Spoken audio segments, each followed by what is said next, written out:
Have you ever wondered why some military files remain locked away for 80 years? It's not because of strategy. It's not because of secret technology. It's because there are things that, once revealed, forever change our understanding of what truly inhabits this planet.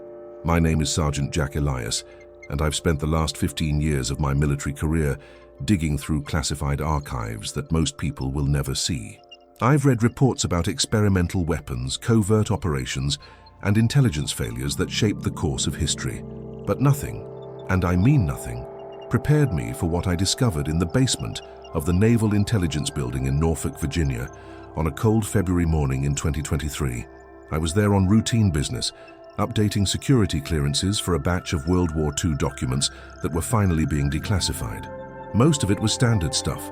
Supply manifests, personnel records, operational reports that had lost their sensitivity decades ago, but buried in Box 847C, underneath a stack of routine patrol reports, I found something that made my blood run cold. The file was thicker than the others, bound in a manila folder that had yellowed with age.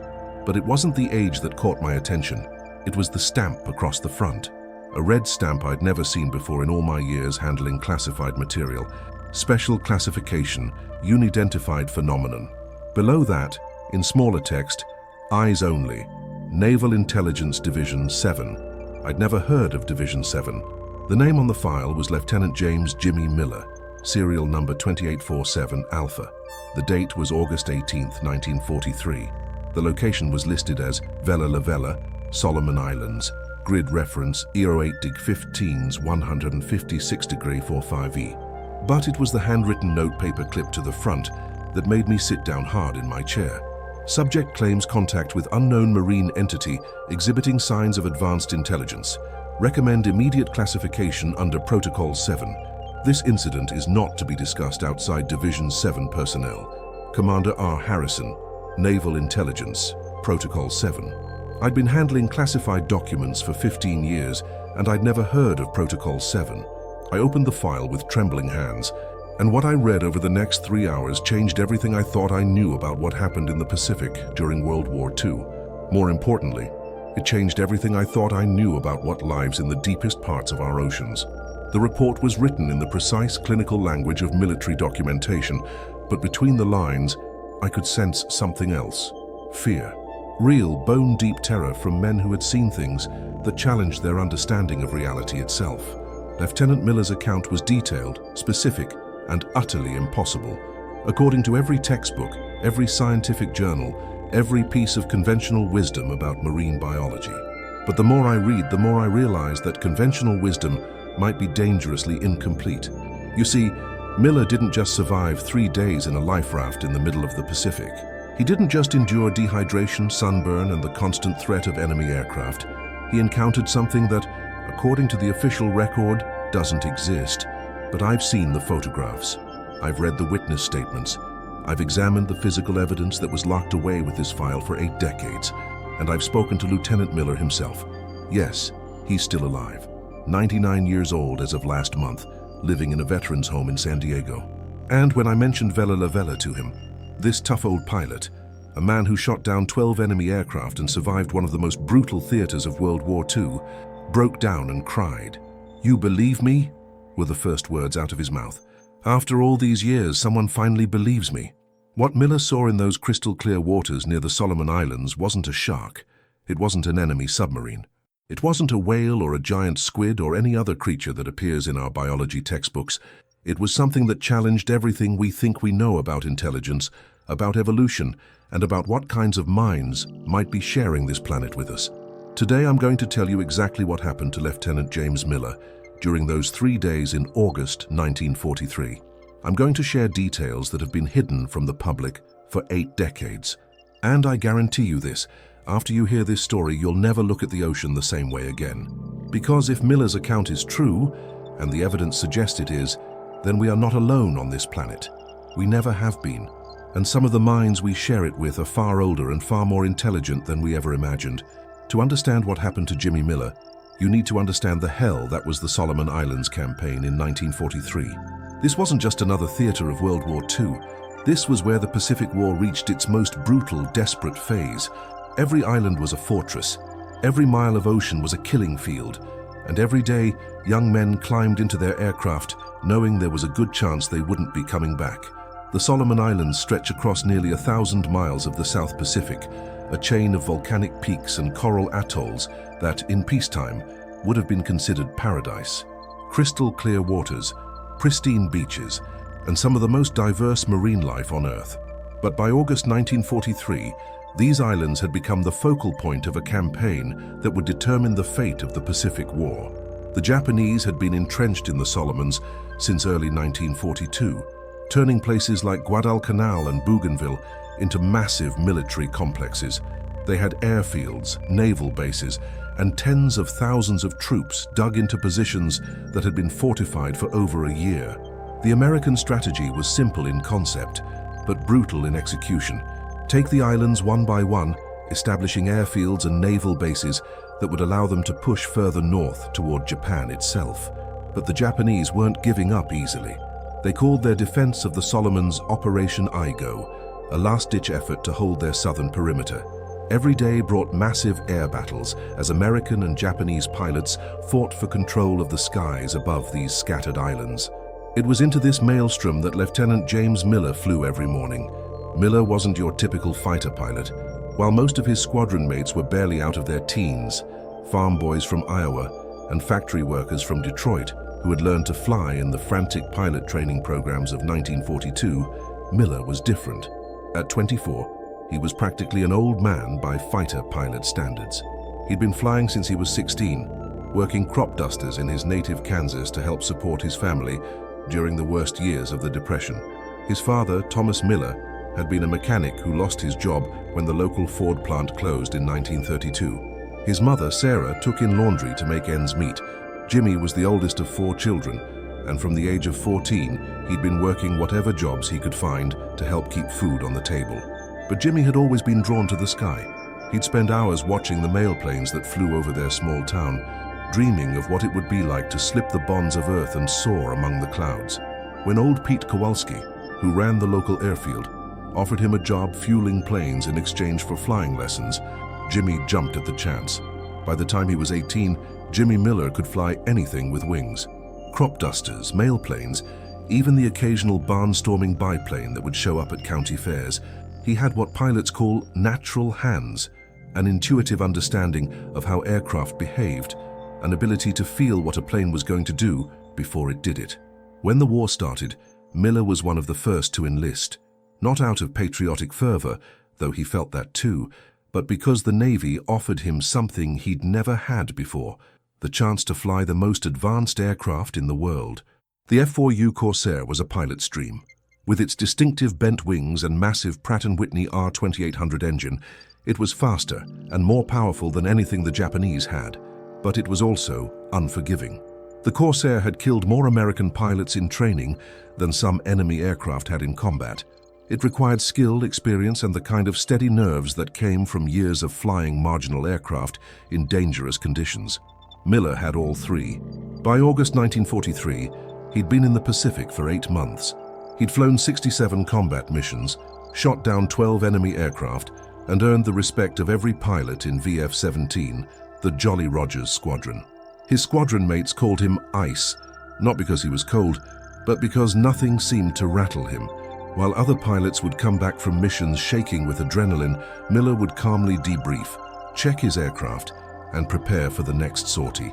But Miller's calmness wasn't indifference, it was focus. He understood that in aerial combat, the pilot who stayed calm lived, and the pilot who panicked died.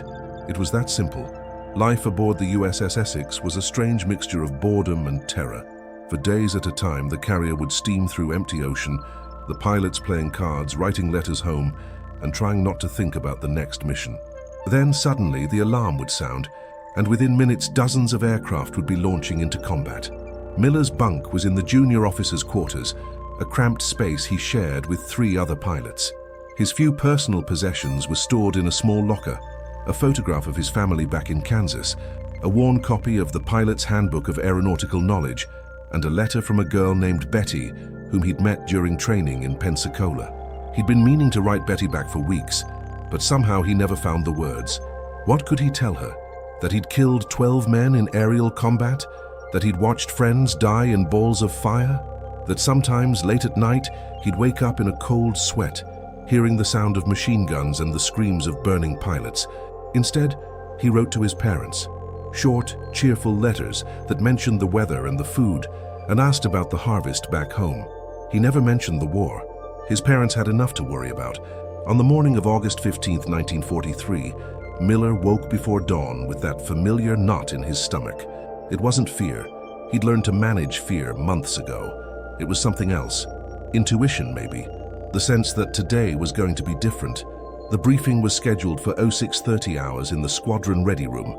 Miller grabbed a cup of coffee from the galley and made his way through the narrow corridors of the carrier, past the sleeping quarters of sailors who wouldn't wake up for another hour.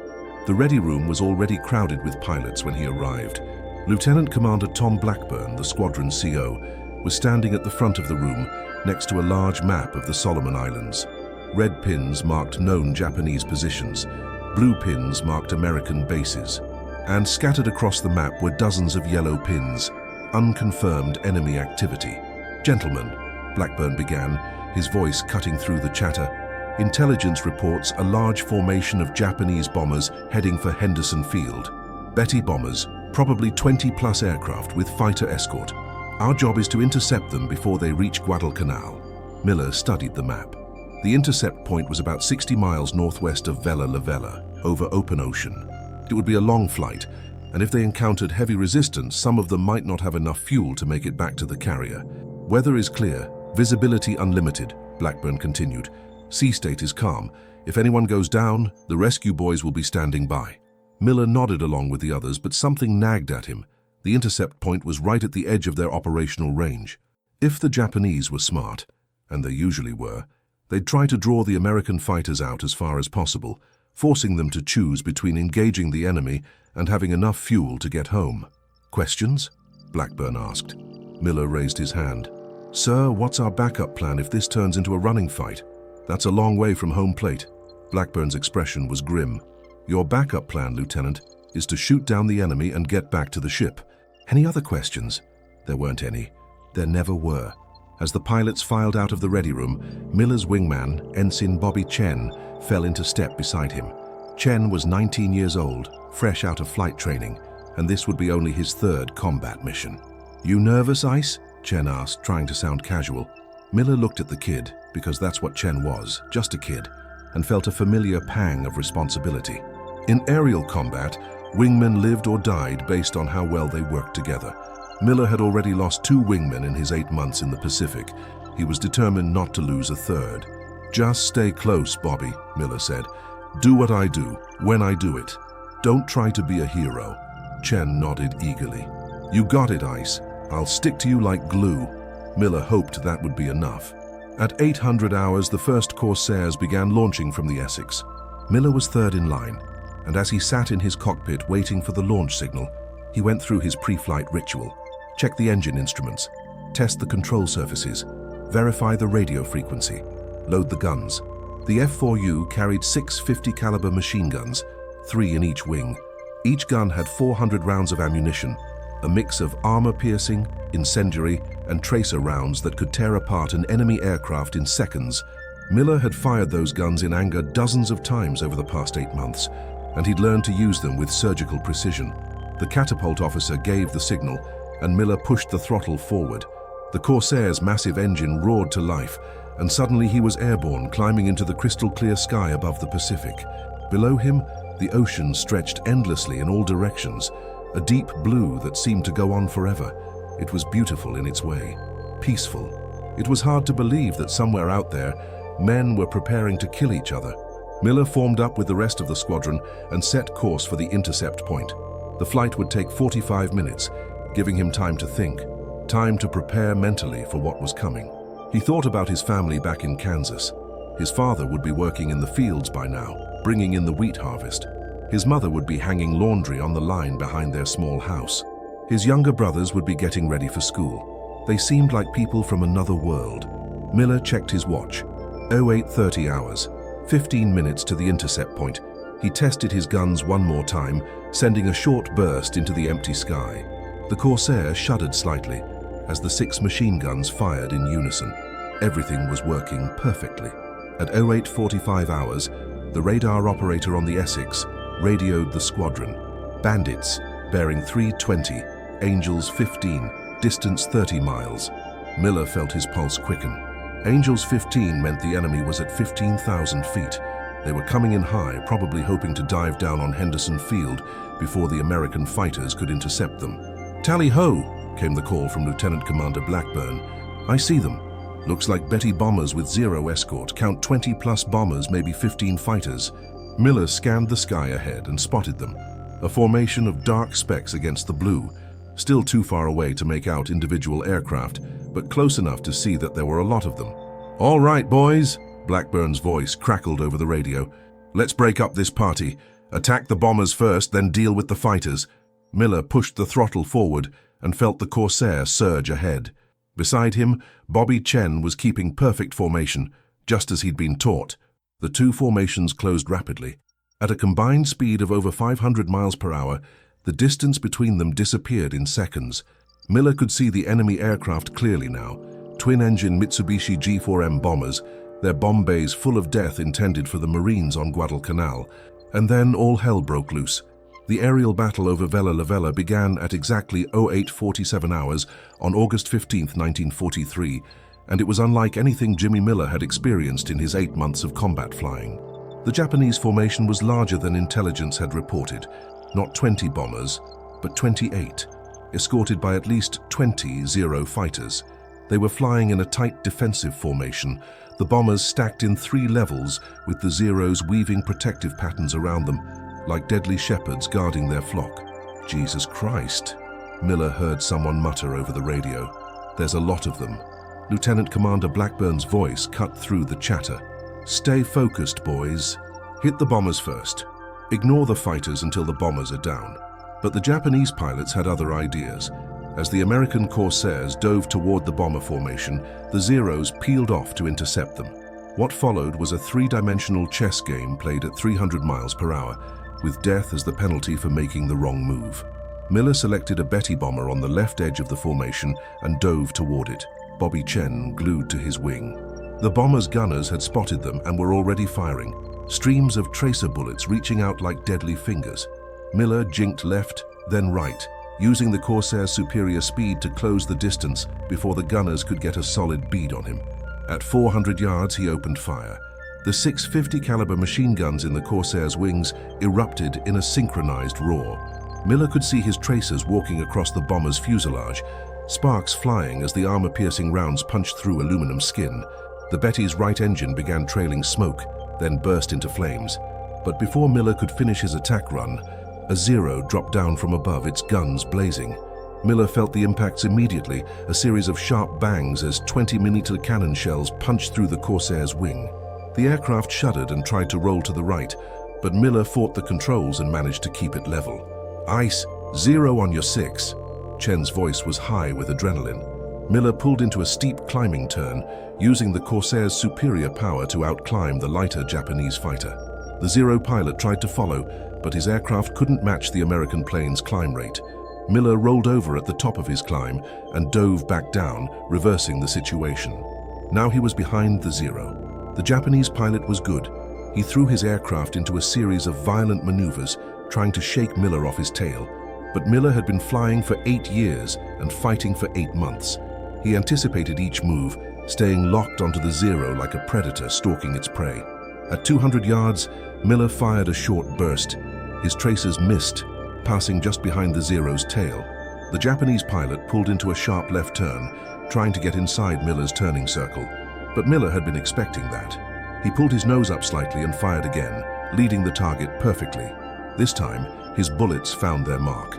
The Zero's canopy exploded in a shower of glass and blood, and the aircraft rolled over and began its final dive toward the ocean below. "Scratch 1-0, Miller called over the radio, but there was no time to celebrate. The sky around him was full of aircraft, all of them trying to kill each other.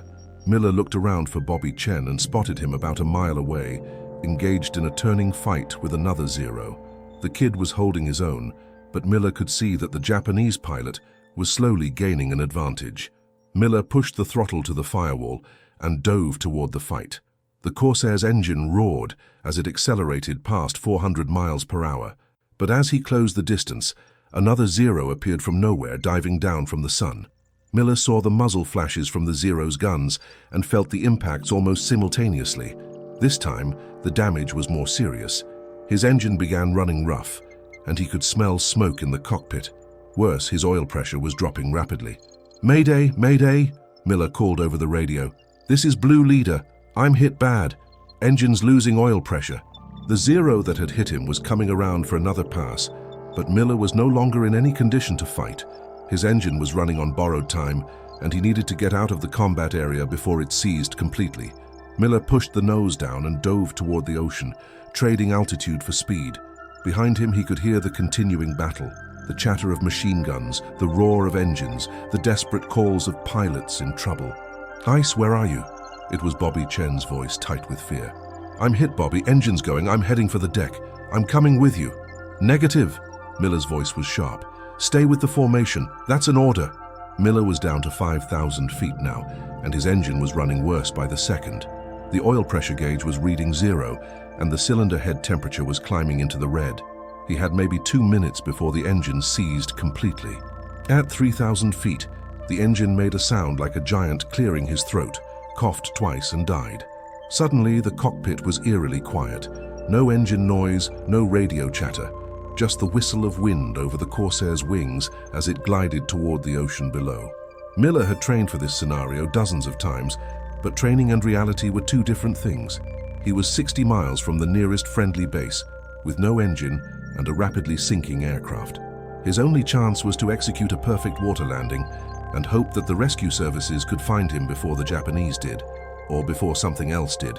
Miller trimmed the aircraft for its best gliding speed and began looking for a suitable place to ditch. The ocean below was a brilliant blue, with long, gentle swells that would make for the best possible landing conditions. But Miller knew that best possible was still likely to be fatal. Most pilots who ditched in the ocean were never seen again. At 1,000 feet, Miller began his final preparations. He tightened his harness, checked that his life vest was properly inflated, and made sure his emergency kit was securely attached to his belt. The kit contained water purification tablets, emergency rations, signaling devices, and a small radio, everything he would need to survive until rescue arrived, if rescue arrived. At 500 feet, Miller could see individual waves on the ocean surface. The water was incredibly clear, so clear that he could see the coral formations on the bottom, maybe 30 feet down. Under different circumstances, it would have been beautiful. Miller lined up with the wave pattern and began his final approach. The key to a successful water landing was to touch down parallel to the waves, not across them. Hit a wave at the wrong angle, and the aircraft would cartwheel and break apart. At 100 feet, Miller pulled the nose up slightly, bleeding off speed. The Corsair was now flying just above its stalling speed, hanging in the air more by momentum than by lift. At 50 feet, Miller cut the master switch, shutting down all electrical systems to prevent fire when the aircraft hit the water. At 10 feet, he pulled back on the stick, flaring the aircraft for landing. The Corsair hit the water with a tremendous splash, bounced once, then settled into the waves. Water immediately began pouring into the cockpit, through the gun ports and various openings in the fuselage. Miller had maybe 30 seconds to get out before the aircraft sank. He released his harness, grabbed his emergency kit, and hauled himself out of the cockpit. The water was warm, probably in the mid-80s, but the aircraft was sinking fast. Miller swam clear just as the Corsair's tail disappeared beneath the surface, and then he was alone. Miller floated in the gentle swells, watching the last few bubbles rise from where his aircraft had disappeared. Around him, the ocean stretched endlessly in all directions. The battle was still going on somewhere to the north. He could hear the faint sound of aircraft engines, but it might as well have been on another planet. Miller activated his life raft, a small, yellow, inflatable boat that was designed to keep one man alive for up to a week. As the raft inflated, he hauled himself aboard and took stock of his situation. Water, 3 pints, enough for 3 days if he was careful. Food, emergency rations for 5 days. Signaling devices, flares, signal mirror, and a small emergency radio. Medical supplies, bandages, antiseptic, and morphine. Weapons, a .45 caliber pistol with 2 magazines.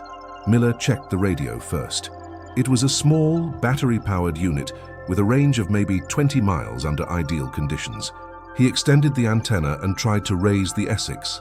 Static. He tried the emergency frequency. More static. Either the radio had been damaged in the crash, or he was too far away from any friendly forces to make contact. Miller wasn't sure which possibility was worse. He checked his watch. 0920 hours. The battle had lasted less than 30 minutes, but it felt like hours. By now, the surviving aircraft would be heading back to their carriers, and the rescue services would be organizing search patterns for any downed pilots. The question was, would they find him before the Japanese did, or before something else found him? Miller didn't know it yet, but something had already noticed his arrival. Something that lived in the deep waters around Vella La Vella. Something that had been watching the strange metal birds fall from the sky with growing curiosity. Something that was, at that very moment, rising from the depths to investigate this new visitor to its domain. As Miller settled back in his life raft to wait for rescue, he noticed something odd. The water around his raft was unusually clear, so clear that he could see down at least 50 feet. And there, at the very edge of his vision, something large was moving in the depths. Miller leaned over the side of the raft and peered into the crystal-clear water. For a moment, he thought he saw a shadow, something big, maybe the size of a whale. But when he looked again, it was gone. Probably just a whale, Miller muttered to himself, or a big shark. But even as he said it, he knew that what he'd seen didn't move like any whale or shark he'd ever heard of. It had moved with purpose, with intelligence. It had moved like something that was watching him. Miller settled back in his raft and tried to push the thought from his mind. He had bigger problems to worry about, like staying alive long enough to be rescued. But as the sun climbed higher in the sky and the temperature began to rise, Miller couldn't shake the feeling that he was being observed.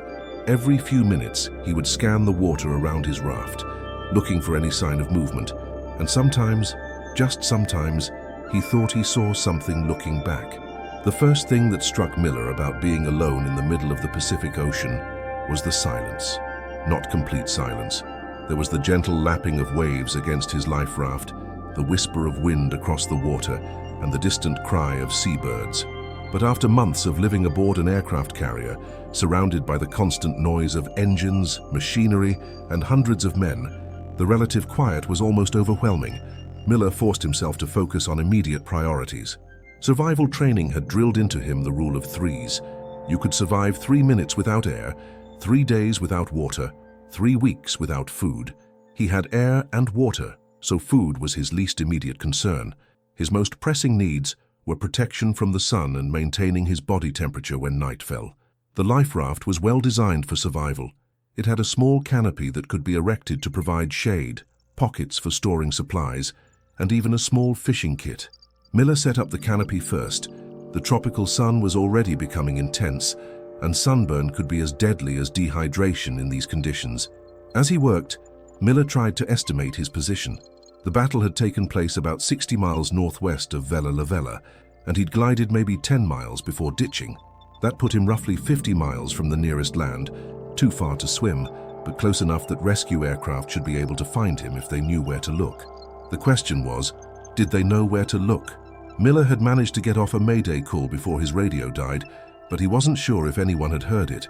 The battle had been chaotic, with dozens of aircraft engaged in combat. It was entirely possible that his call had been lost in the confusion. He tried the emergency radio again, slowly turning the dial through all the frequencies he knew. Nothing but static. Either the radio was broken, or there were no friendly forces within range. Miller checked his watch. 10:30 hours. He'd been in the water for just over an hour. If rescue services had heard his mayday, they would already be organizing search patterns. The standard procedure was to begin searching within 2 hours of a pilot going down, using the last known position as a starting point. But Miller knew that finding a single man in a small yellow raft in the vast Pacific was like finding a needle in a haystack. Even under ideal conditions, search and rescue operations had a low success rate, and conditions in the Solomon Islands were far from ideal, with Japanese aircraft and submarines operating throughout the area. Miller opened one of his water containers and allowed himself a small sip. The water was warm and had a metallic taste from the container, but it was wet. He would need to ration it carefully. 3 pints might last 3 days if he was disciplined, but in this heat, his body would be losing water rapidly through perspiration. The heat was already becoming a problem. Despite the canopy, the temperature inside the raft was climbing steadily. Miller's flight suit was dark blue, good for camouflage in the air, but terrible for reflecting heat. He considered stripping down to his underwear but decided against it. The flight suit would provide protection against sunburn, and when night fell, he would need all the insulation he could get. Miller had been in the raft for 2 hours when he heard the first aircraft. The sound was faint at first, just a distant drone that could have been mistaken for an insect. But Miller's trained ear recognized it immediately. The distinctive sound of a radial engine. American or Japanese, he couldn't tell from this distance, but it was definitely an aircraft. Miller grabbed his signal mirror and began flashing it toward the sound. The mirror was a simple but effective device, a piece of polished metal with a hole in the center that allowed the user to aim reflected sunlight with precision. On a clear day like this, the flash could be seen from 20 miles away. The aircraft sound grew louder, and Miller could see it now, a single-engine plane flying a search pattern about 5 miles to the north. From this distance, he couldn't identify the type, but the search pattern suggested it was looking for something, or someone. Miller continued flashing the mirror, aiming carefully at the aircraft. "Come on," he thought. "See me, I'm right here." But the aircraft continued its pattern, moving steadily away from Miller's position. After 10 minutes, the sound faded completely, leaving Miller alone with the waves and the wind. Miller slumped back in the raft, disappointed but not surprised. He'd known it was a long shot. The ocean was vast and a life raft was a tiny target. He would just have to be patient and hope that the next aircraft came closer. As the afternoon wore on, Miller heard 2 more aircraft, but both were too far away to signal effectively. He was beginning to understand just how isolated he was. The Solomon Islands might be crawling with military activity, but out here, 50 miles from the nearest land, he might as well have been on another planet. The heat was becoming unbearable. Even with the canopy up, the temperature inside the raft had to be over 100 degrees. Miller's flight suit was soaked with sweat, and he could feel his body dehydrating despite his careful rationing of water. Miller decided to risk getting into the water to cool off. He tied a line around his waist and slipped over the side of the raft, keeping one hand on the safety rope. The water was wonderfully cool, probably in the low 80s, and the relief was immediate. As he floated beside the raft, Miller looked down into the crystal clear water. The visibility was incredible. He could see at least 60 feet down to where the sunlight faded into deep blue. Schools of tropical fish swam in the distance, their colors brilliant even at depth. It was beautiful, but it was also alien. Miller had grown up in Kansas, about as far from the ocean as you could get in America. He'd seen the Pacific from the deck of the Essex and from the cockpit of his Corsair, but this was his first time actually in it. The water seemed to go down forever, fading from light blue near the surface to deep indigo in the depths. And somewhere in those depths, something was watching him. Miller didn't see it at first, just a sense of movement at the very edge of his vision.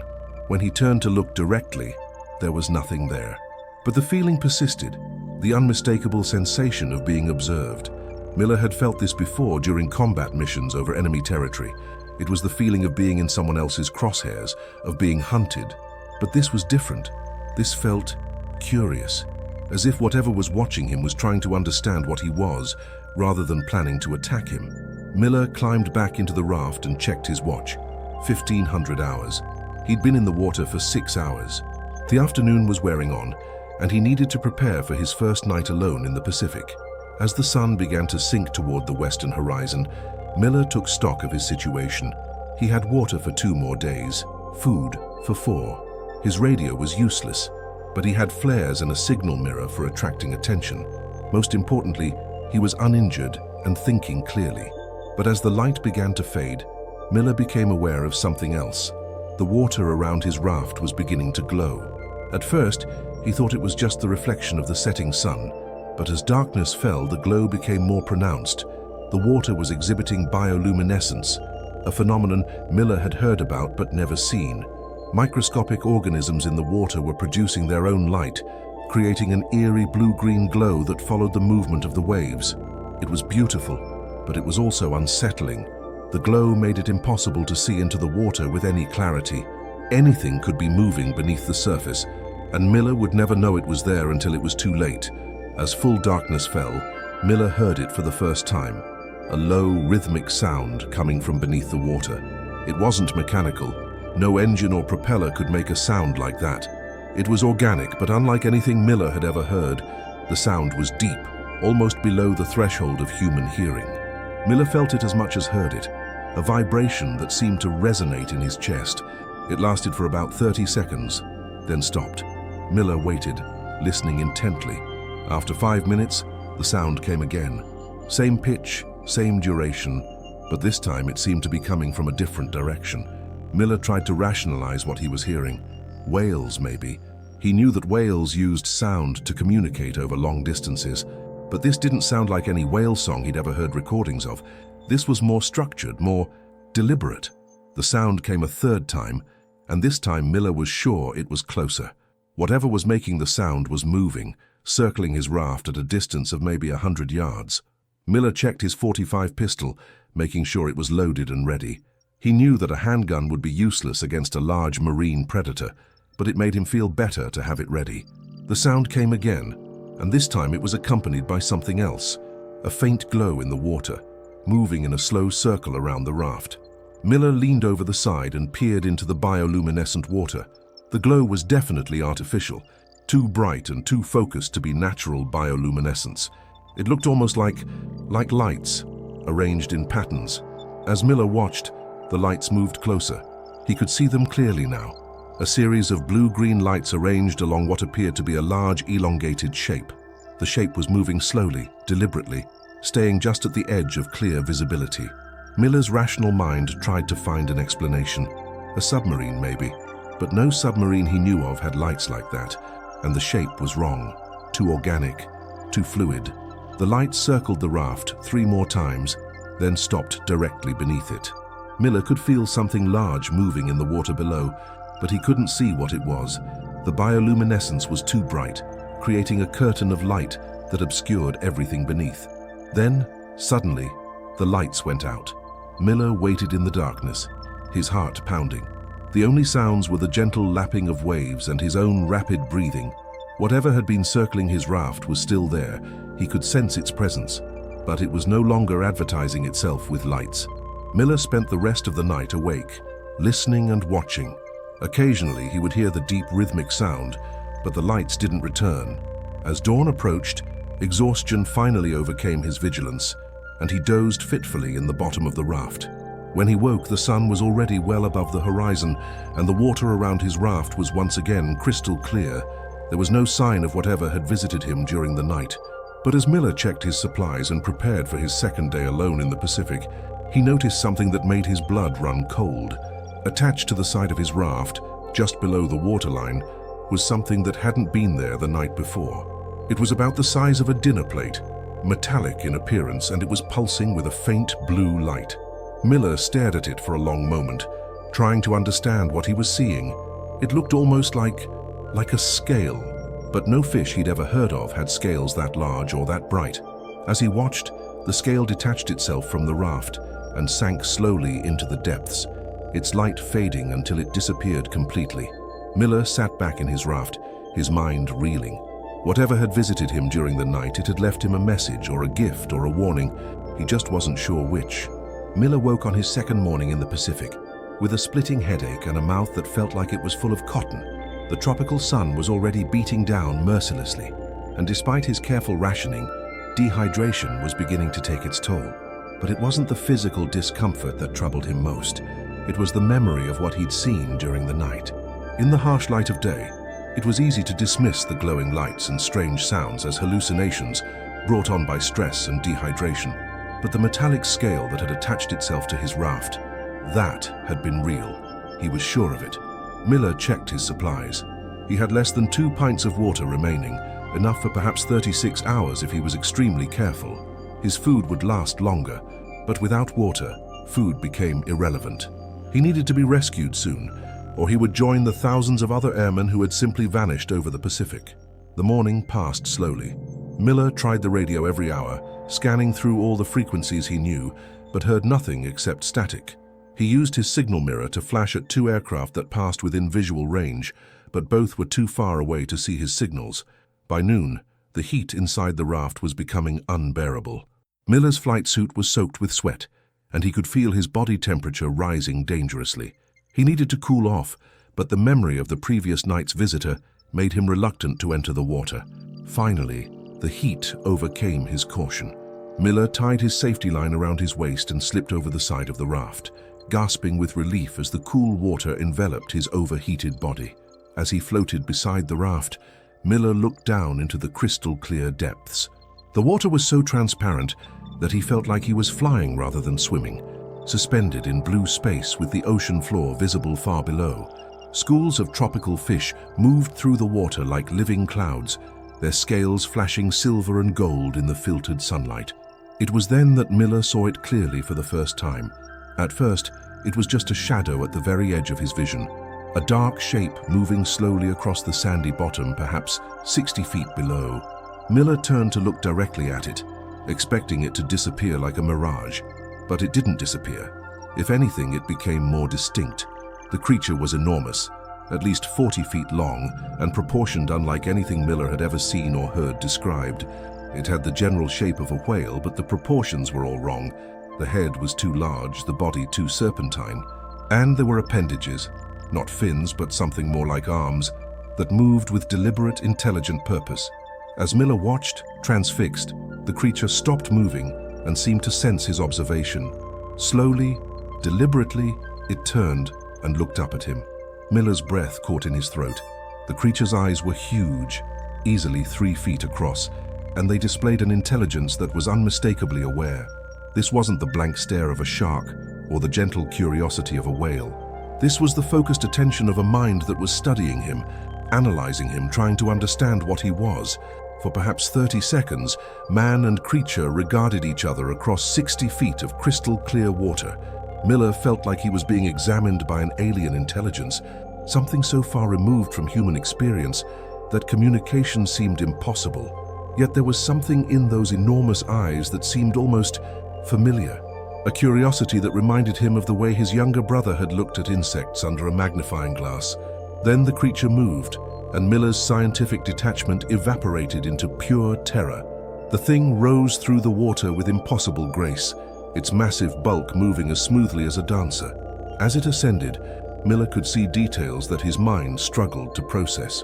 The creature's skin wasn't scales or hide, but something that looked almost metallic, a surface that seemed to shift and change color as it moved through the water. Along its sides were rows of what could only be described as lights, bioluminescent organs that pulsed in complex patterns. But it was the creature's movement that truly frightened Miller. It wasn't swimming. It was flying through the water with a control and precision that spoke of advanced intelligence. This wasn't an animal following instinct. This was a being making conscious decisions about where to go and how to get there. Miller scrambled back into the raft with a speed born of pure panic, hauling himself over the side and collapsing in the bottom of the small boat. His heart was pounding so hard, he could hear it over the sound of the waves, and his hands were shaking as he reached for his pistol. But when he looked back over the side of the raft, the creature was gone. The water was empty, showing no sign that anything unusual had been there, only the gentle movement of the tropical fish, going about their business as if nothing had happened. Miller sat in his raft for the next hour, pistol in hand, scanning the water around him. But he saw nothing. No shadows, no lights, no sign of the massive creature that had been studying him from the depths. As the afternoon wore on, Miller began to question what he'd seen. Dehydration could cause hallucinations. He knew that from survival training. The human brain, deprived of water and stressed by extreme conditions, could create remarkably vivid and detailed false experiences. Maybe that's all it had been.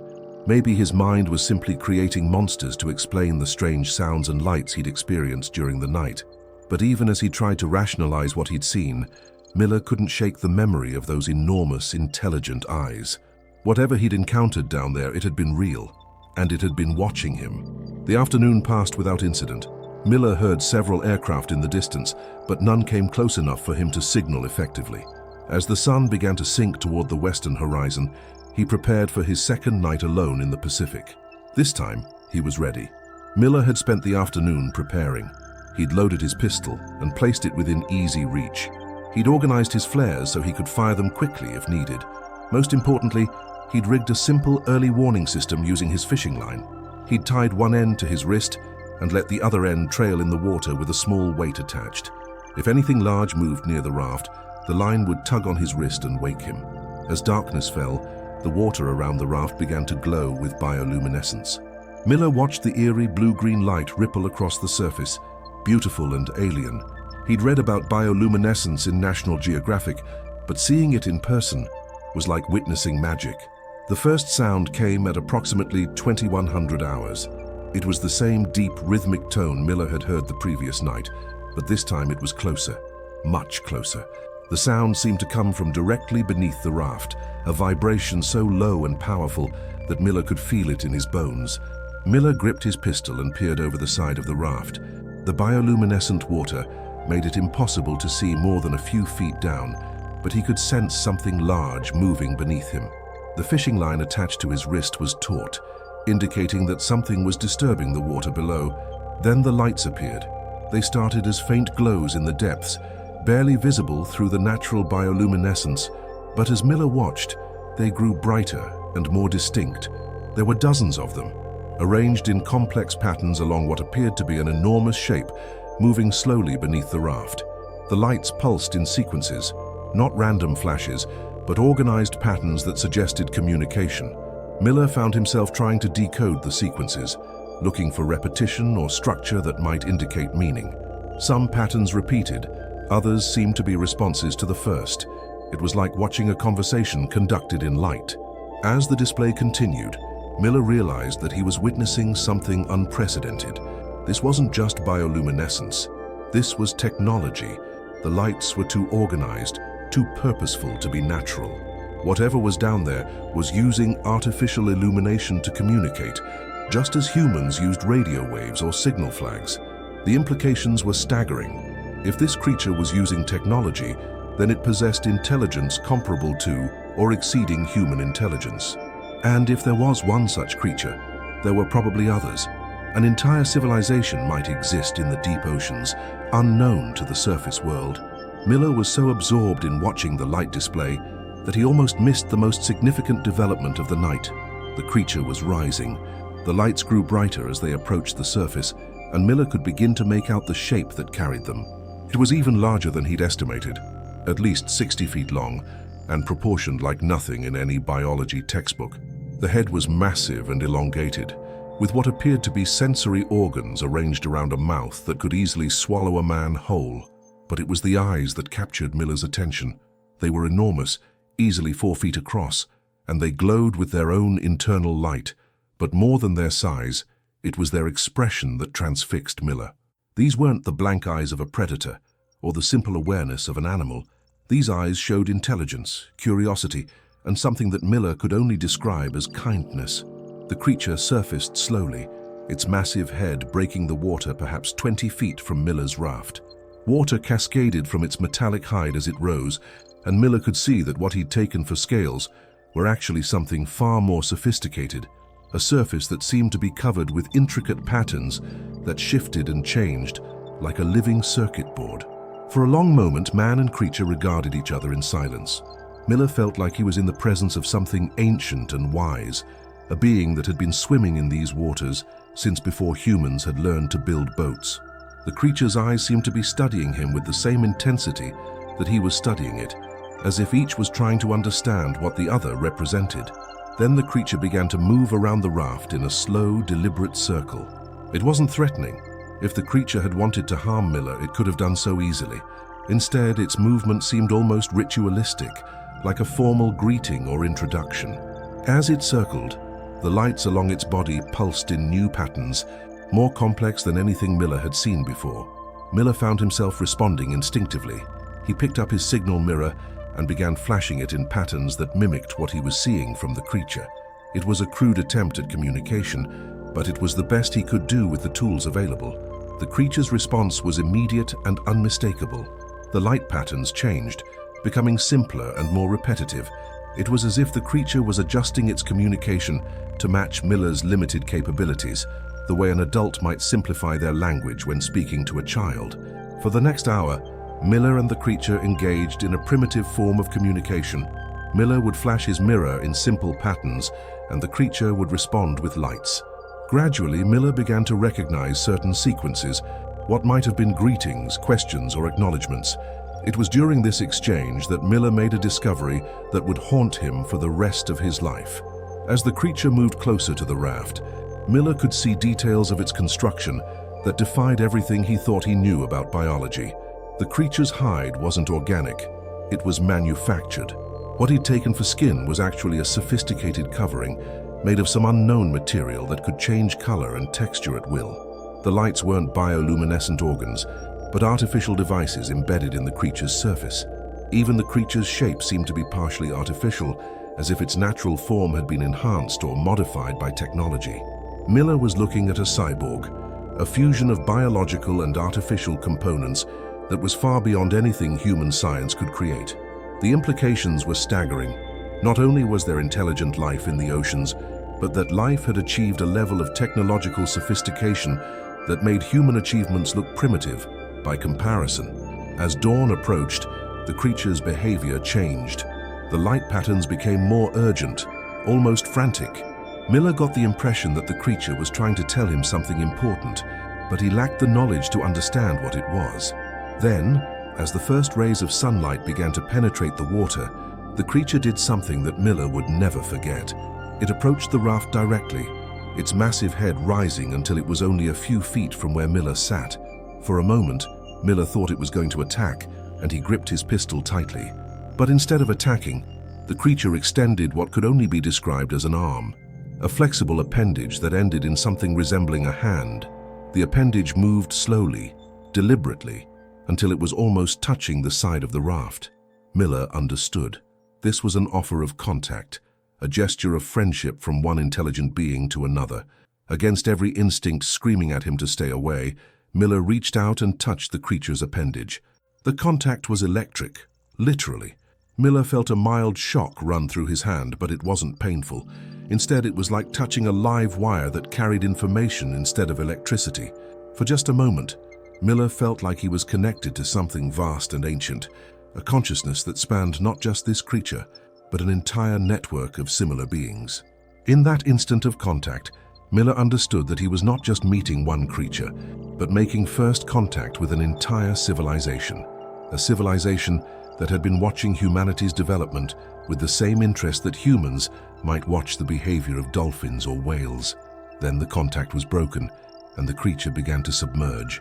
As it sank into the depths, its lights pulsed one final time in a pattern that Miller somehow understood meant goodbye. Miller sat in his raft as the sun rose on his third day in the Pacific, trying to process what he had experienced. He was no longer just a downed pilot waiting for rescue. He was the first human to make contact with an alien intelligence, and that intelligence lived not on some distant planet, but right here on Earth, in the deepest parts of the ocean that humans had never explored. But as the morning wore on and the heat began to build, Miller faced a more immediate problem. His water was almost gone, and rescue seemed no closer than it had 2 days ago. He might be the first human to communicate with an alien intelligence, but he was still going to die of thirst in the middle of the Pacific Ocean if help didn't arrive soon. Miller checked his watch. 0800 hours, August 17, 1943. He'd been in the water for exactly 48 hours. According to survival statistics, he had perhaps 24 hours left before dehydration began to seriously impair his judgment and physical capabilities. But as Miller prepared for what might be his final day of life, he noticed something that gave him hope. The water around his raft was unusually active. Schools of fish were swimming in tight circles, seabirds were diving repeatedly in the same area, and the water itself seemed to be moving in patterns that didn't match the natural current. Something was happening beneath the surface, something that might be connected to his encounter with the creature during the night. Miller was about to discover that his new friend had not abandoned him. In fact, it was about to save his life in a way that would challenge everything he thought he knew about intelligence, technology, and the true nature of the planet he called home. Miller's third day in the Pacific began with a revelation that would have seemed impossible just 72 hours earlier. He was no longer alone. As the sun climbed higher in the cloudless sky, Miller became increasingly aware that the ocean around his raft was alive with activity. Not the random movement of marine life, but something organized, purposeful. Schools of fish moved in precise formations, their movements too coordinated to be natural. Seabirds circled overhead in patterns that seemed almost like aerial reconnaissance. Even the waves seemed different, as if the water itself was being influenced by some unseen force. Miller's water supply was down to less than half a pint, perhaps 6 hours worth if he was extremely careful. His lips were cracked, his tongue felt swollen, and his urine had turned dark amber, all signs of severe dehydration. But despite his deteriorating physical condition, his mind was sharp, focused by the knowledge that he was witnessing something unprecedented. The first direct sign that his encounter with the creature had changed his situation came at approximately 0900 hours. Miller was rationing his morning water allowance, 3 small sips that barely wet his mouth, when he noticed something floating near his raft. At first glance, it looked like seaweed or debris, but as it drifted closer, Miller could see that it was something else entirely. The object was roughly cylindrical, about the size of a thermos bottle, and it appeared to be made of the same metallic material he'd observed on the creature's hide. More importantly, it was moving against the current, propelling itself toward his raft with obvious intent. Miller watched in fascination as the object approached. When it reached the side of his raft, it attached itself to the inflatable hull with a soft clicking sound. For a moment, nothing happened. Then the object began to change shape, unfolding like a mechanical flower until it revealed a hollow interior filled with clear liquid. Water, fresh water, as clean and pure as anything Miller had ever tasted. Miller stared at the offering for a long moment, his rational mind warring with his desperate thirst. The water could be poisoned, contaminated, or worse. But as he looked at the crystal-clear liquid, Miller realized that he had no choice. He was going to die of dehydration within hours anyway. If the creature had wanted to kill him, it could have done so easily during their encounter the previous night. Miller cupped his hands and drank. The water was not only safe, it was perfect, cool, refreshing, and somehow more satisfying than any water Miller had ever tasted. As he drank, he could feel his body responding immediately. His headache began to fade, his mouth felt less like cotton, and his thinking became clearer. But the water was just the beginning. Over the next hour, more objects appeared around Miller's raft. Some contained food, not the emergency rations from his survival kit, but something that looked like compressed algae or seaweed, but tasted surprisingly good and seemed to provide immediate energy. Others contained what appeared to be medical supplies, a salve that, when applied to his sunburned skin, provided instant relief and seemed to accelerate healing. Miller was being cared for by an intelligence that understood human physiology better than he understood it himself. The creature or creatures that had made contact with him weren't just intelligent, they were benevolent. They were actively working to keep him alive. As the morning progressed, Miller began to understand that he was witnessing a rescue operation unlike anything in human experience. The coordinated movement of marine life around his raft wasn't random. It was a carefully orchestrated effort to provide him with everything he needed to survive. Fish were being herded into position where Miller could easily catch them with his survival fishing kit.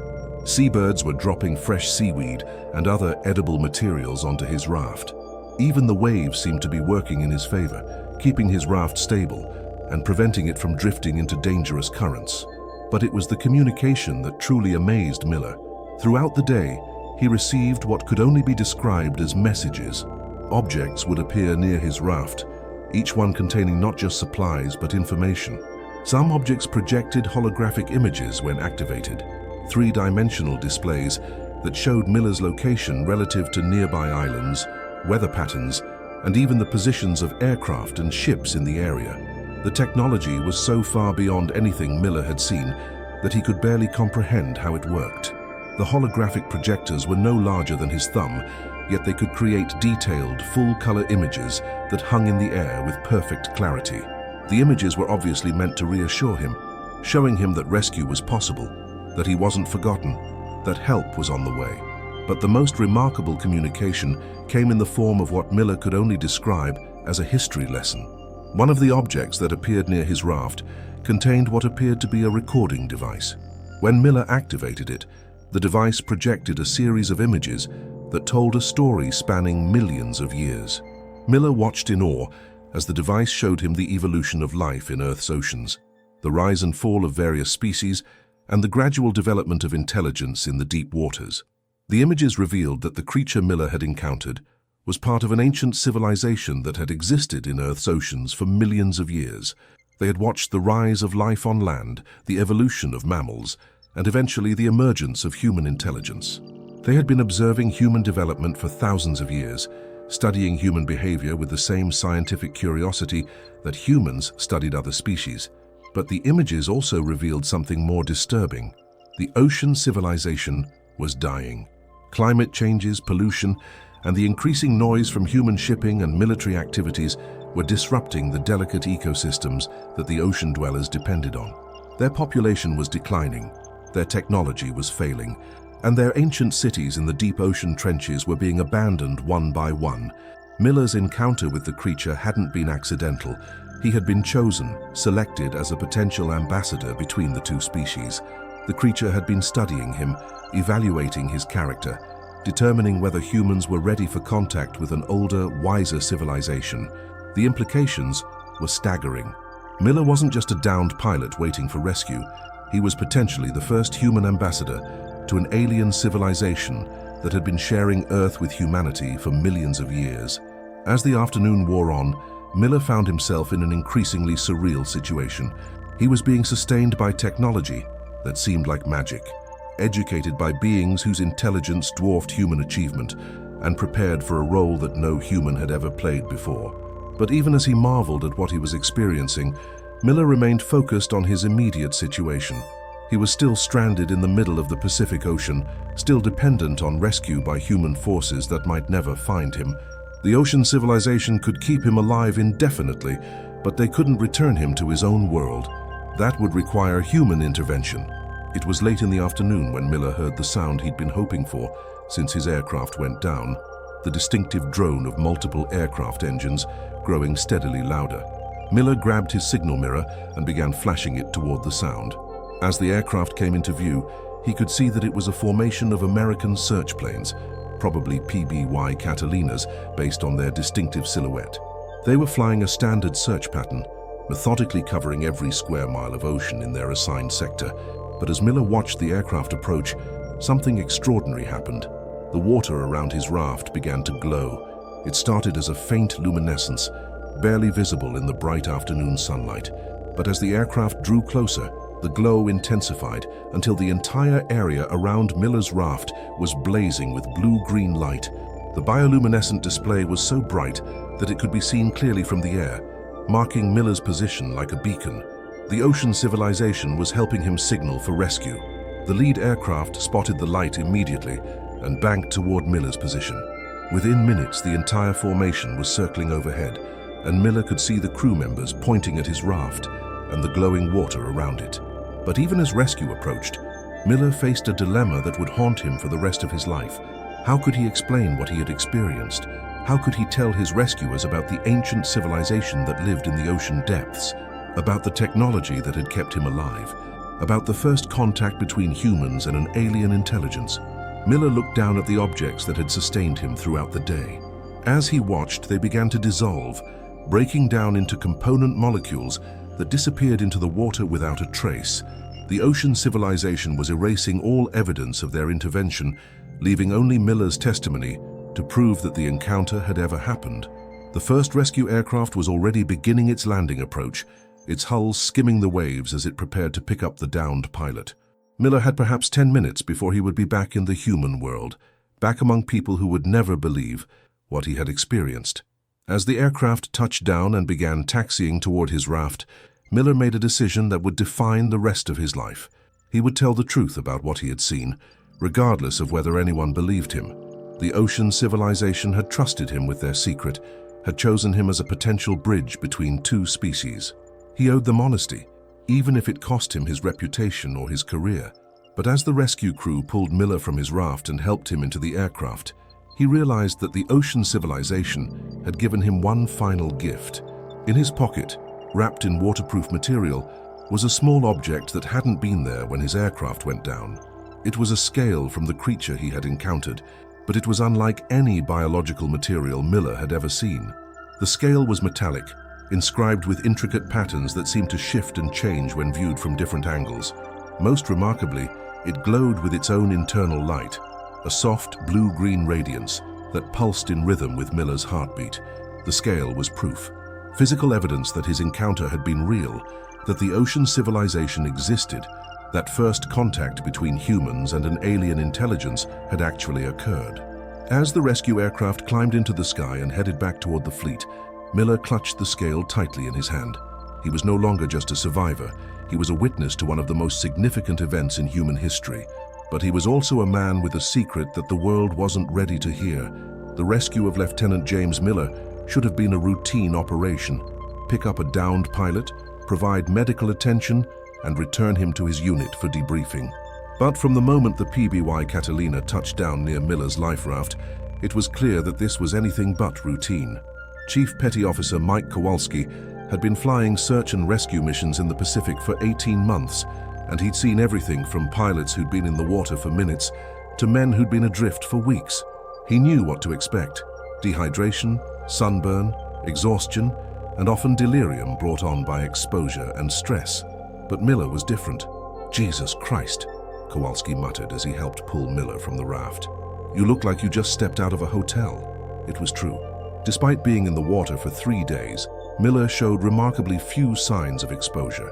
His skin was tanned but not burned. His eyes were clear and alert, and he moved with the steady coordination of a man in good health. Most remarkably, he didn't seem to be dehydrated at all. "How much water did you have in that raft?" Kowalski asked as they helped Miller into the aircraft. Miller hesitated for a moment, his hand unconsciously moving to his pocket where the metallic scale was hidden. "Standard emergency supply," he said finally. 3 pints. Kowalski frowned. 3 pints of water wouldn't keep a man alive for 3 days in the tropical Pacific, let alone leave him in the condition Miller was in. But before he could ask more questions, the pilot was calling for takeoff. As the Catalina lifted off from the water, Miller looked down at the spot where he'd spent the last 3 days. The water was crystal clear, showing no sign of the extraordinary events that had taken place there.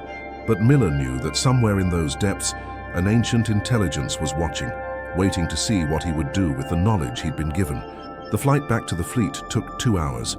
During that time, Miller was examined by the aircraft's medical officer, who was as puzzled as Kowalski by Miller's condition. "I've never seen anything like it," the medic told Kowalski quietly. "This man should be half dead from dehydration and exposure. Instead, he's in better shape than some of the guys who never left the ship." Miller heard the conversation but said nothing. How could he explain that he'd been sustained by technology that was millions of years ahead of human science? How could he describe the care he'd received from beings that most humans would consider mythological? When the Catalina landed alongside the USS Essex, Miller was immediately transferred to the ship's medical bay for a complete examination.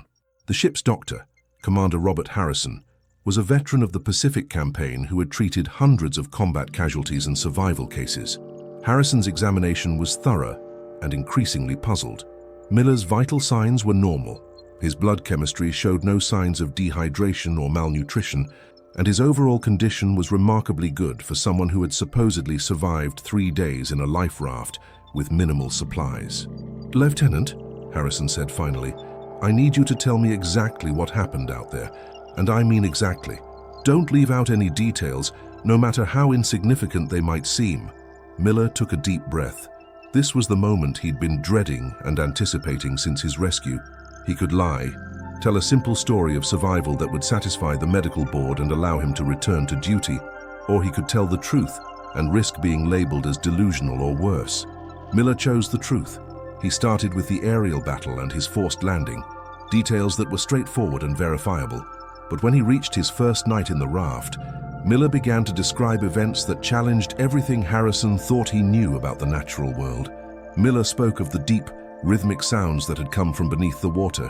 He described the lights that had circled his raft in complex patterns. He told Harrison about his encounter with the massive creature, about the intelligence he'd seen in its enormous eyes, about the primitive communication they'd established. Harrison listened without interruption, making notes and occasionally asking for clarification. His expression remained neutral, but Miller could see the skepticism growing in the doctor's eyes. When Miller described the supplies that had appeared around his raft, the fresh water, the food, the medical supplies, Harrison's skepticism turned to concern.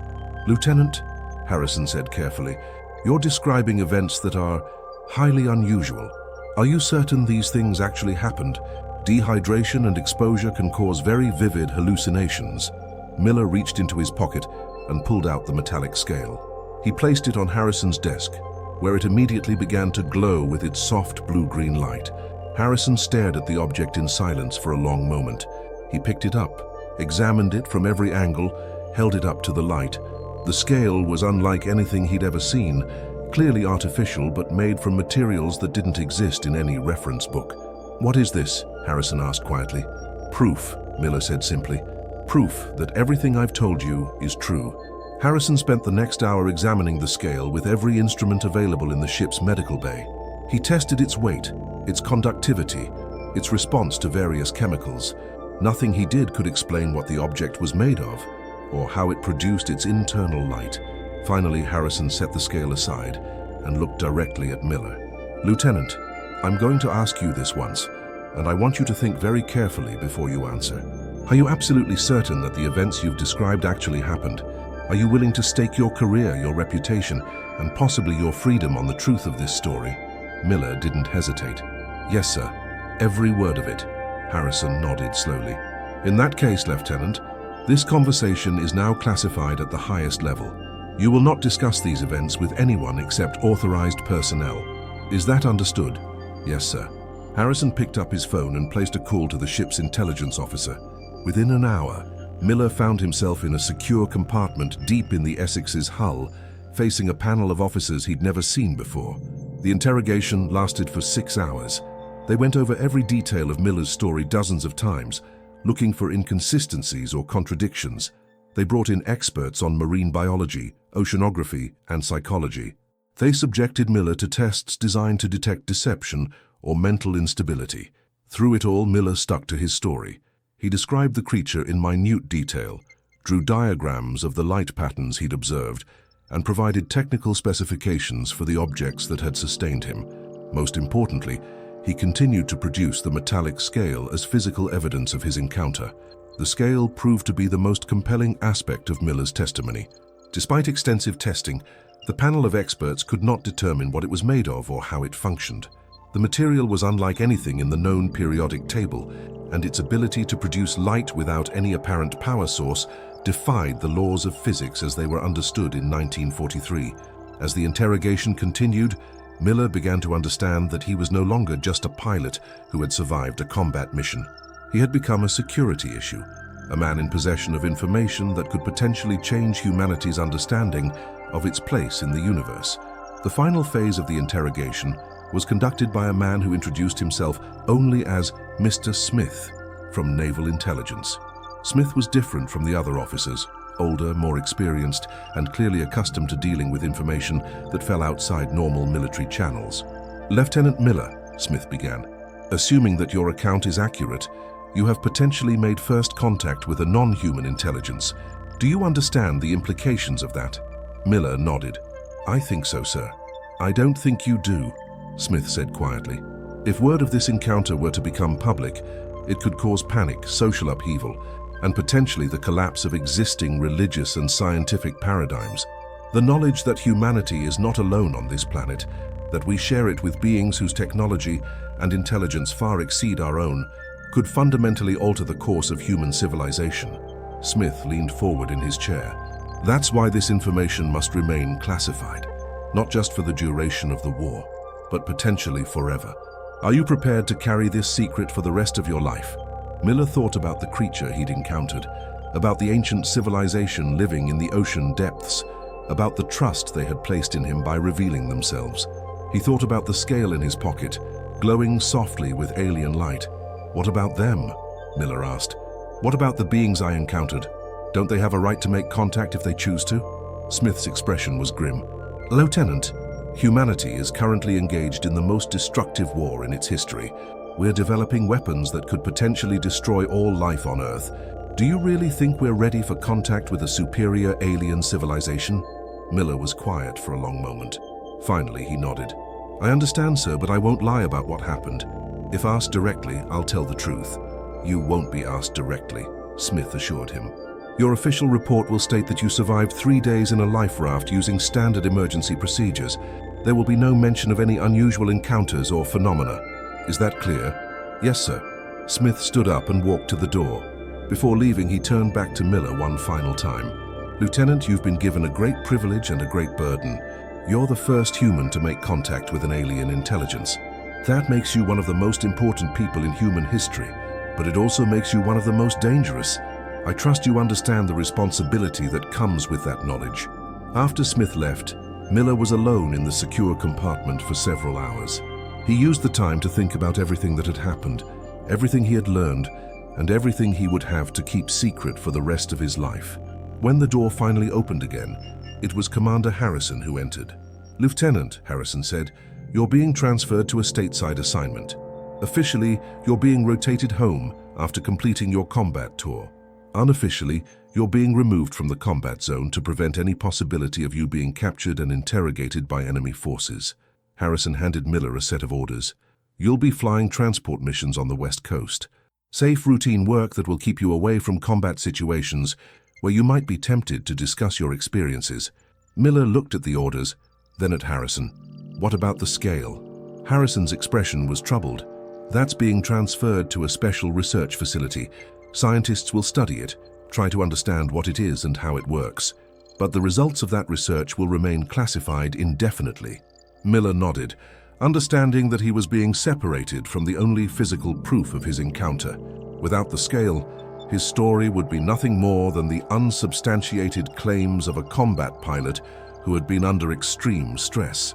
As Miller prepared to leave the Essex and return to the United States, he realized that his life had been fundamentally changed by his 3 days in the Pacific. He was no longer just James Miller, fighter pilot.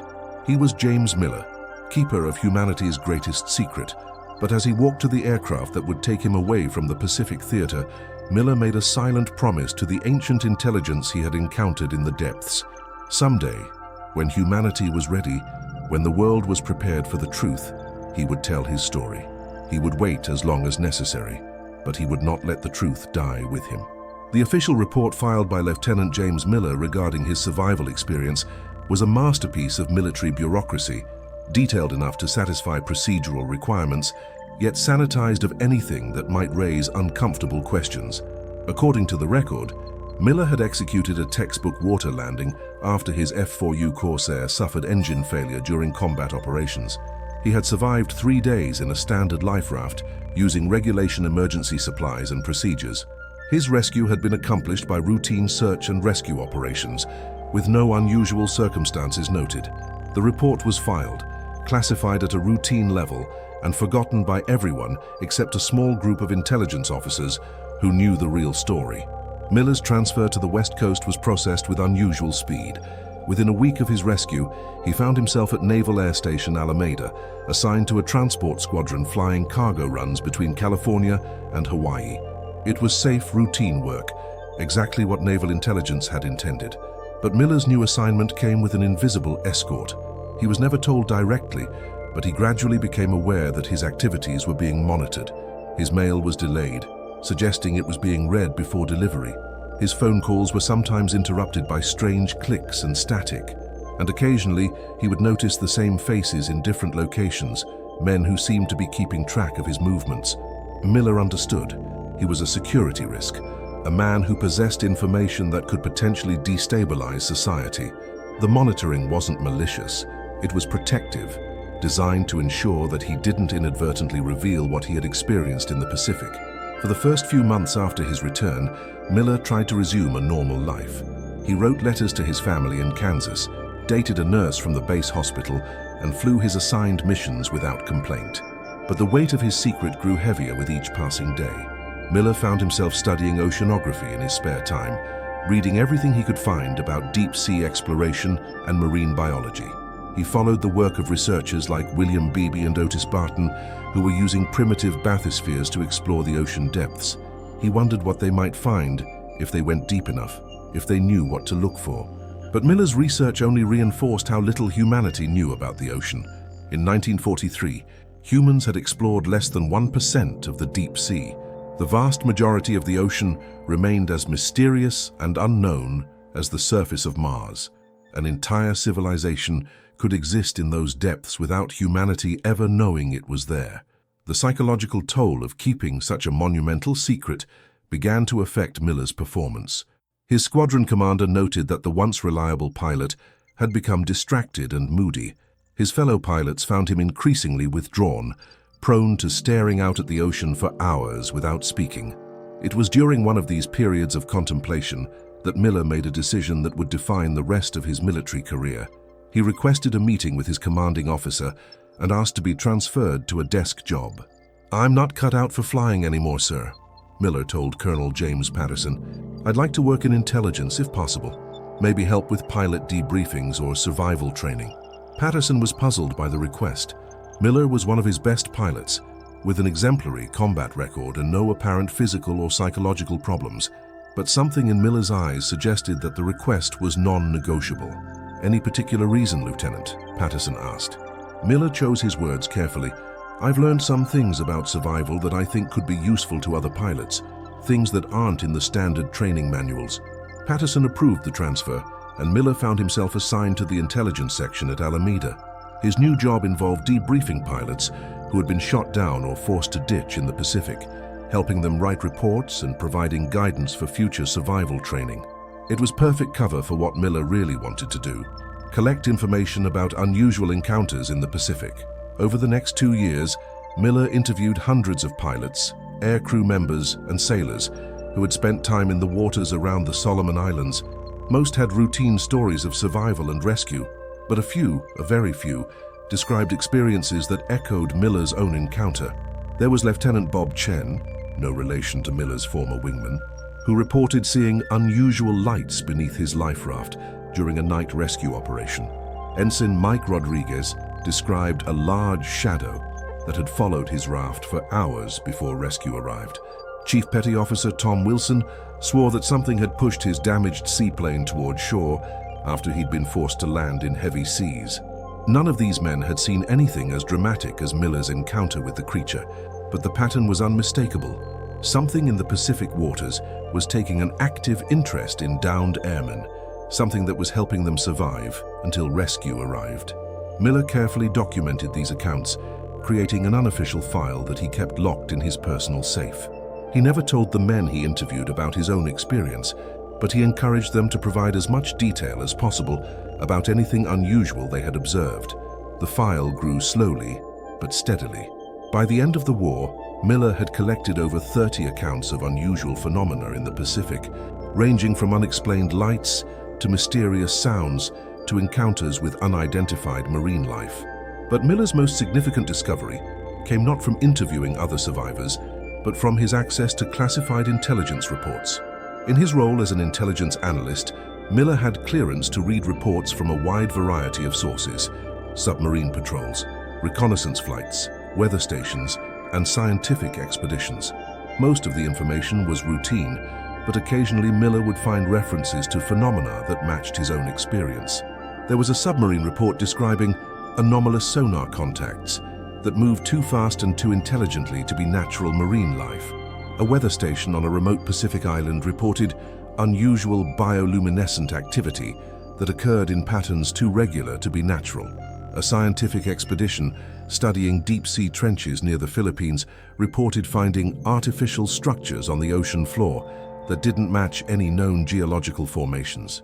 Each report was filed, classified, and forgotten, but Miller saw the pattern. The ocean civilization he had encountered wasn't limited to the waters around the Solomon Islands. It was global, with a presence in every major ocean on Earth. Miller began to understand that his encounter had been just one small part of a much larger phenomenon. The ancient intelligence he had met was part of a worldwide civilization that had been observing and occasionally interacting with humanity for centuries, perhaps millennia. But Miller also began to understand why the government was so determined to keep this information secret. The implications were staggering. If an advanced alien civilization had been sharing Earth with humanity for millions of years, It called into question everything humans believed about their place in the universe. Were humans the dominant species on Earth, or were they simply the most recent arrivals? Had human civilization developed independently, or had it been guided by the ancient intelligence in the oceans? Were humans alone in the universe, or were they part of a larger community of intelligent species? These were questions that could fundamentally alter human society, religion, and philosophy. Miller began to understand why men like Mr. Smith were so determined to keep the truth hidden. But Miller also understood that the truth couldn't remain hidden forever. As human technology advanced, as deep-sea exploration became more sophisticated, as humanity's presence in the oceans increased, contact with the ancient civilization was inevitable. The question wasn't whether humanity would eventually learn about the ocean dwellers. It was whether humanity would be ready for that knowledge when it came. Miller spent the remainder of the war and the early post-war years preparing for that day. He continued to collect accounts of unusual encounters, building a comprehensive database of evidence that the ocean civilization existed. He studied advances in marine biology and oceanography, tracking humanity's slow progress toward the deep-sea exploration that would eventually reveal the truth. Most importantly, Miller began writing, not an official report that would have violated his security clearance and probably landed him in prison. Instead, he wrote a detailed personal account of his encounter, complete with technical specifications, behavioral observations, and analysis of the implications for human civilization. Miller sealed this account in a safety deposit box, along with copies of all the evidence he had collected over the years.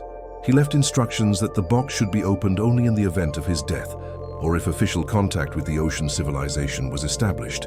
It was Miller's insurance policy, his guarantee that the truth would eventually be revealed, even if the government continued to suppress it.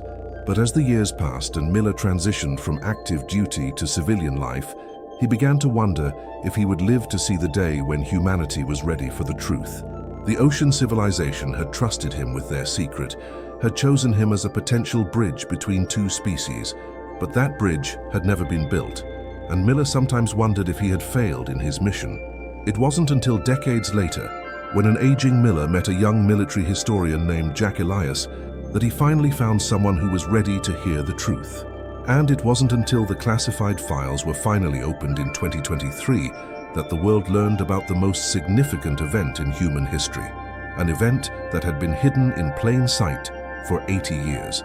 I found Lieutenant James Miller on a warm Tuesday afternoon in September 2019, sitting on the porch of the Sunset Manor Veterans Home in San Diego, staring out at the Pacific Ocean that had defined his life.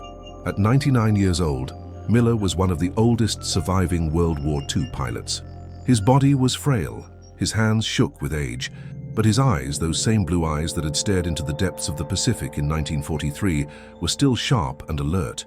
When I introduced myself and mentioned that I was researching classified incidents from the Solomon Islands campaign, Miller's reaction was immediate and unmistakable.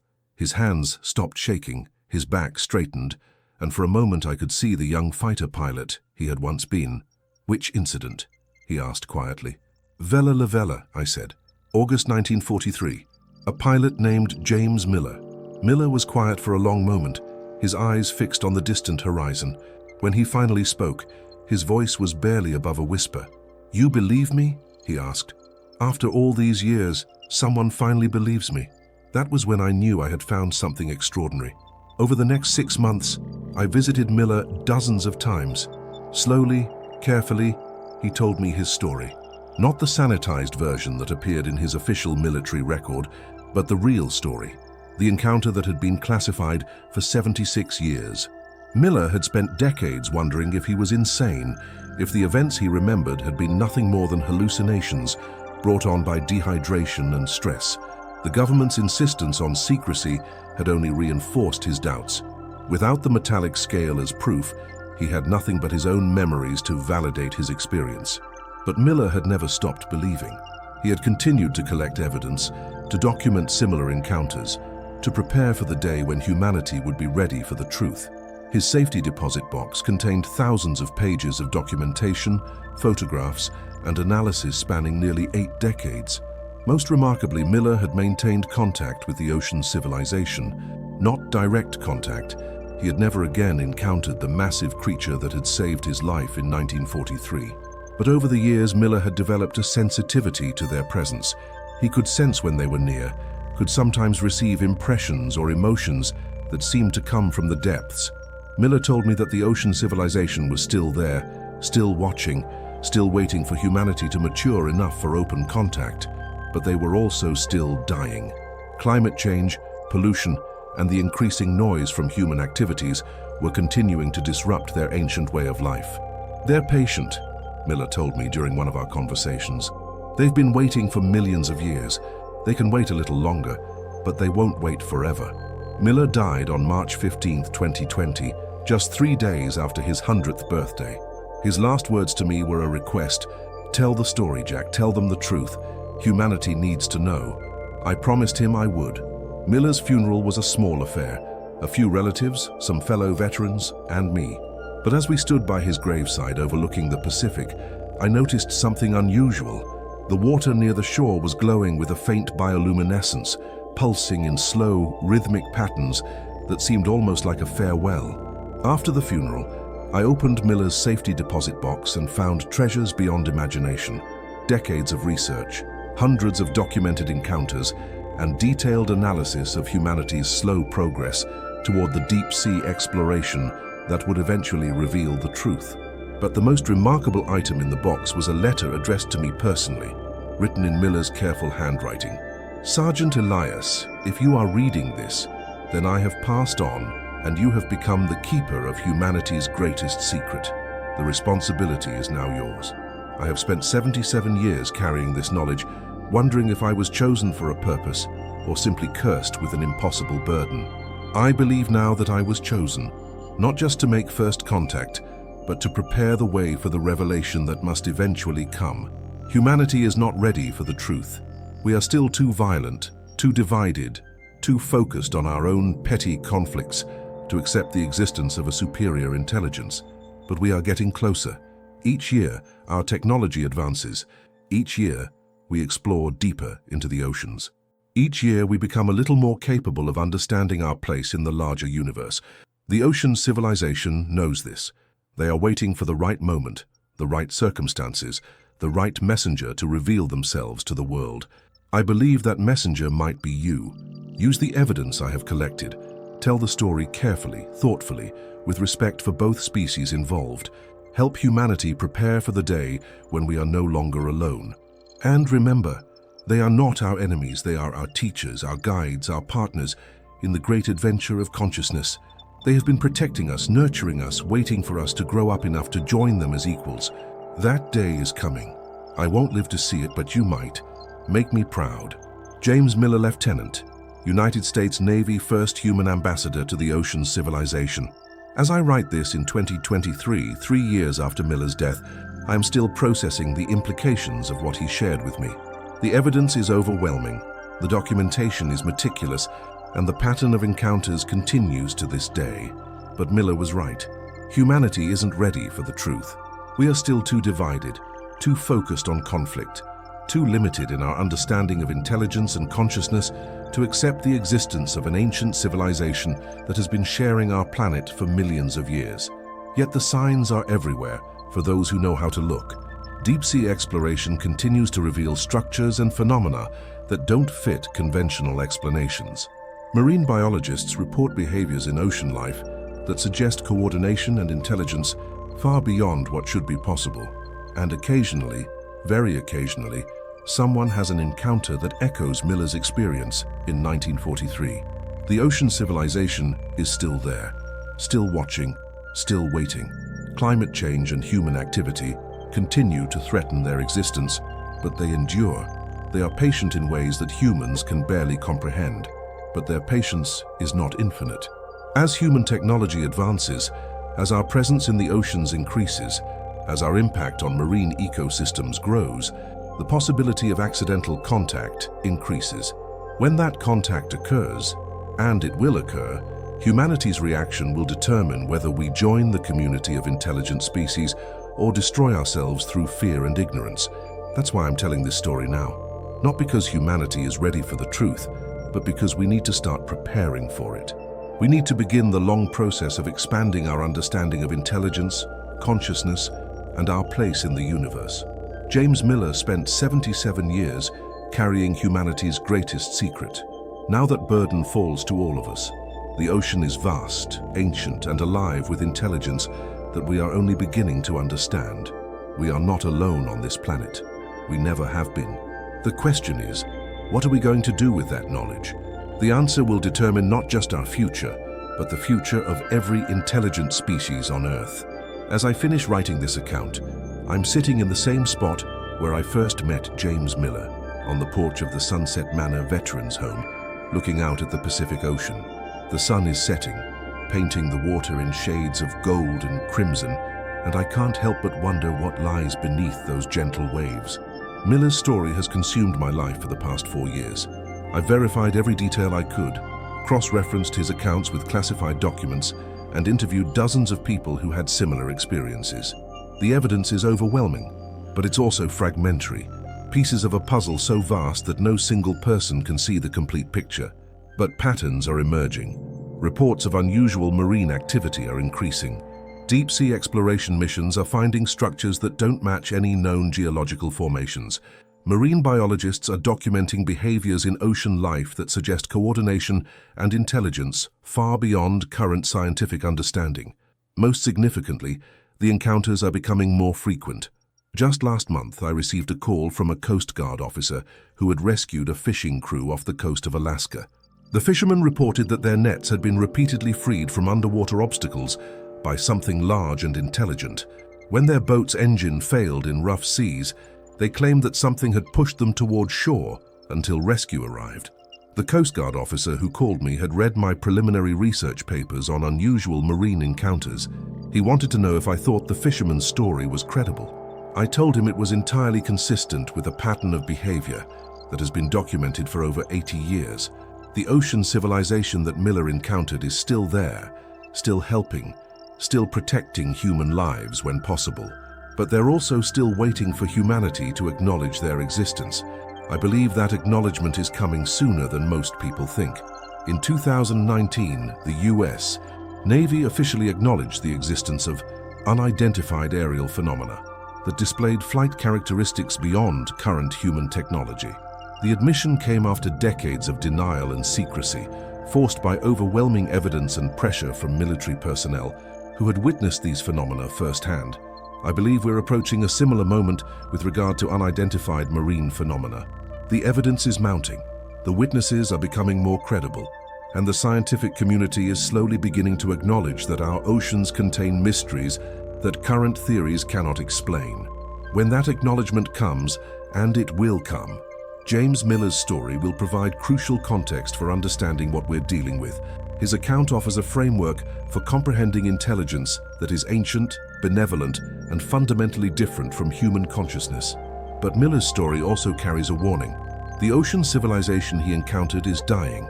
Climate change, pollution, and human activity are disrupting ecosystems that have remained stable for millions of years. The ancient intelligence that has watched over humanity's development may not survive to see us reach maturity as a species. That would be a tragedy beyond measure, not just for them, but for us. We would lose teachers who could help us understand our place in the universe, guides who could show us how to live in harmony with our planet, and partners who could help us explore the vast mysteries of consciousness and intelligence. Miller understood this. In his final years, he became increasingly concerned about humanity's impact on the oceans. He followed climate research obsessively, tracked pollution levels, and monitored the health of marine ecosystems with the dedication of a man who knew that more than environmental protection was at stake. "We're running out of time," he told me during one of our last conversations. "They've been patient for millions of years, but patience has limits. If we don't change course soon, we'll lose them forever, and we'll lose ourselves in the process." Miller's words have proven prophetic. Recent studies suggest that ocean temperatures are rising faster than previously predicted, that marine ecosystems are collapsing at an accelerating rate, and that the deep-sea environments where the ocean civilization lives are being fundamentally altered by human activity. We may be witnessing the end of the oldest intelligent civilization on Earth, but it's not too late. The ocean civilization has survived ice ages, asteroid impacts, and countless other catastrophes over millions of years. They are resilient, adaptable, and resourceful. If humanity can change course, if we can learn to live in harmony with our planet rather than exploiting it, there may still be time to save both civilizations. That's why I'm sharing Miller's story now. Not just to reveal the truth about what happened in the Pacific in 1943, but to inspire action in 2023.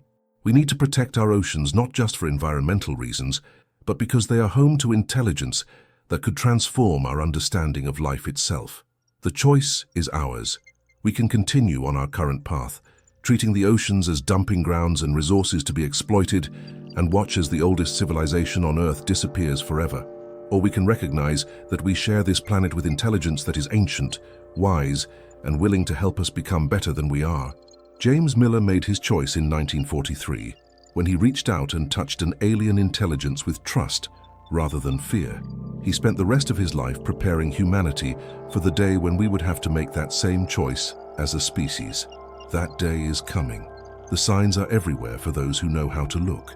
The ocean civilization is still there, still watching, still hoping that humanity will prove worthy of the trust they placed in a young fighter pilot 80 years ago. But they won't wait forever. As I write these final words, the sun has set over the Pacific, and the first stars are appearing in the darkening sky. Somewhere out there, in the vast depths of the ocean, ancient minds are contemplating the future of two species whose fates have been intertwined for millions of years. The next chapter of that story is up to us. Will we prove worthy of the trust placed in James Miller all those years ago? Will we learn to see the ocean not as an empty wilderness to be conquered, but as a living community to be respected? Will we find the wisdom to reach out with open hands rather than clenched fists? The answers to these questions will determine whether humanity joins the community of intelligent species or remains forever isolated by our own fear and ignorance. James Miller believed we could make the right choice. He spent 77 years preparing us for this moment. Now it's our turn to prove him right. The ocean is calling. The question is, are we ready to listen?